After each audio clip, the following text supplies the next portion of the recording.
Willie Revillame nagpatutsada sa GMA7 at kay Dingdong Dantes dahil sa mataas na ratings ng F-Feud. Si Willie Revillame, ang kilalang host ng Will to Win, kamakailan ay nagpahayag ng kanyang opinyon tungkol sa mataas na ratings ng Family Feud, ang katapat niyang programa sa TV5.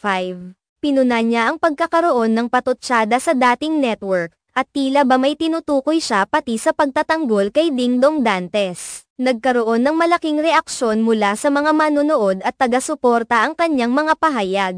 May mga sumang-ayon na dapat ng harmony ng TV host ang iba pang mga programa sa telebisyon. Ngunit hindi rin nawala ang mga kritisismo at pambabatikos sa kanya. Tinawag siyang pika ng ilan dahil sa kanyang mga pahayag na tila masasakit sa mga katunggali. Ang mga programa ni Willie Revillame ay kilala sa kanilang kahusayan at kakaibang entertainment value. Sa kanyang bawat episode ng Will to Win, patuloy na nagbibigay saya at inspirasyon sa kanyang mga manunood. Subalit, sa kabila ng kanyang mga tagumpay at popularidad, hindi maiiwasan ang kompetisyon at ang paghahangad na makakuha ng mas mataas na ratings. Sa pagiging mapanuri ni Willie Revillame sa industriya ng telebisyon, mahirap talagang hindi makapansin at magpahayag ng kanyang mga opinyon. Ang kanyang malakas na personalidad at ang kanyang kakayahang magpatawa ay nagiging daan upang mapag-usapan siya sa mga iba't ibang sitwasyon. Lalo na sa kanyang mga pagtatangka na patunayan ang kanyang halaga sa mundong ito. Isa sa mga katunggali ni Willie Revillame sa telebisyon ay ang Kapuso Network at ang kanilang game show na Family Feud.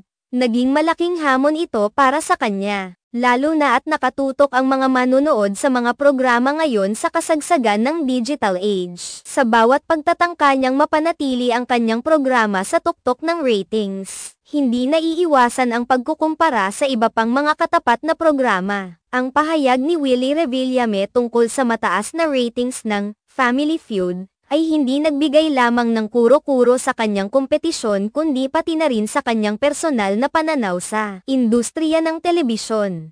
Malinaw na ipinahayag niya ang kanyang pangangailangan na patunayan ang kakayahan ng kanyang programa sa harap ng masusing kompetisyon. May mga nagsasabing ang kanyang mga pahayag ay isang senyales ng kanyang determinasyon na patuloy na maging matagumpay. Subalit, may mga hindi rin sang-ayon at tila masama ang loob sa kanyang mga salita. Para sa mga kritiko, tila ba mas mayding itaguyod ang kagandahang asal sa bawat pagkakataon. Sa kabila ng mga kontrobersya, hindi naiiwasan ang katotohanan na si Willie Revillame ay isang mahusay na host at nagbibigay saya sa kanyang mga manunood sa loob ng maraming taon. Ang kanyang kakayahan na patawanin at pakiligin ang mga tao ay patuloy na nagbibigay ng inspirasyon sa kanya na patuloy na magsikap at magbigay ng magandang halimbawa sa kanyang mga tagahanga. Sa huli, ang lahat ng pagtatalo at mga komento tungkol sa kanyang programa ay bahagi lamang ng industriya ng telebisyon. Ang kanyang mga pahayag,